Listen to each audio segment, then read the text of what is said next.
মাওয়া ঘাটে ইলিশ খাওয়ার থেকেও সেখানে যেটা সবচেয়ে বেশি ভালো লাগে সেটা হচ্ছে এই ইলিশ মাছের লেজের ভর্তা, যেটা সত্যিকার অর্থে আপনি না খেলে বুঝবেন না। সেখানে এই লেজের ভর্তাটা খুবই স্পেশালভাবে বানানো হয়, যেটা আমার কাছে খুবই ভালো লেগেছে।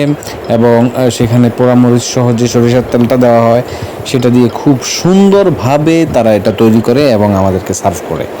এবং সেটাই আপনার কাছে খুব ভাল লাগবে যারা ঝাল পছন্দ করেন, বিশেষ করে যদি ঝাল বাড়িয়েই কি বলে ভর্তাটা আপনি খান আর কি।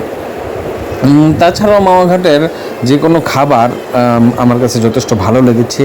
ইলিশগুলো যথেষ্ট তাজা মনে হয়েছে আমার কাছে, খুব একটা খারাপ লাগে নাই, খুব ভালোই লাগছিল। আর সেখানে সার্ভ করার যে সিস্টেমটা সেটা খুব সুন্দর ছিল। তবে আমাদের ভাগ্য খারাপ যে সেখানে যে আমরা ভাত নিয়েছিলাম, রাইস নিয়েছিলাম যেটা, সেটা পুরোপুরি সেদ্ধ হয় নাই। কেননা মানুষের যথেষ্ট চাপ থাকার কারণে, তাদের রান্নায় দেরি হওয়ার কারণে আমরা সেটা উপভোগ করতে পারি নাই। এই যে দেখলেন সম্পূর্ণ লেজ ভর্তার, এখন সে এখান থেকে একটু সরিষার তেল, পোড়া সরিষার তেল যেটা, সেটাই নিচ্ছে, যেগুলো দিয়ে মানে মাছ এবং বেগুনগুলো ভাজি করা হয়েছে। এই যে সেটা নিয়ে নিয়েছে এবং সে এটা এখন পুরোপুরিভাবে আমাদের সার্ভ করার জন্য তৈরি করে নেবে এবং সে এটা আমাদেরকে সার্ভ করবে।